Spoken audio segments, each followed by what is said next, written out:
Hi friends, Hindu మత గ్రంథాలలో ఒకటైన గరుడ పురాణం మన జీవితం, మరణం, పునర్జన్మ గురించి వివరంగా తెలుపుతుంది.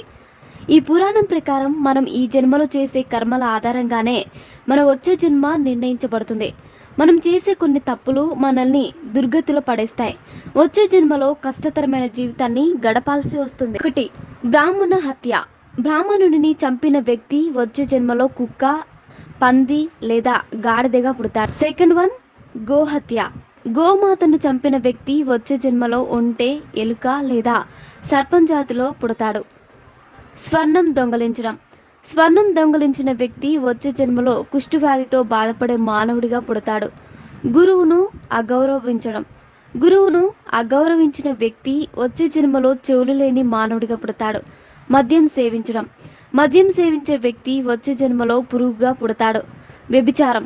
వ్యభిచారం చేసే వ్యక్తి వచ్చే జన్మలో కుక్క లేదా పందిగా పుడతాడు. హింస. ఇతరులను హింసించే వ్యక్తి వచ్చే జన్మలో రక్కసిగా పుడతాడు. అబద్ధం చెప్పడం. అబద్ధం చెప్పే వ్యక్తి వచ్చే జన్మలో కుక్కగా పుడతాడు. దొంగతనం. దొంగతనం చేసే వ్యక్తి వచ్చే జన్మలో ఎలుకగా పుడతాడు. లోభం. లోభంతో ప్రవర్తించే వ్యక్తి వచ్చే జన్మలో పాముగా పుడతాడు. మరిన్ని ఇంట్రెస్టింగ్ అప్డేట్స్ కోసం మా ఛానల్ని సబ్స్క్రైబ్ చేసుకోండి.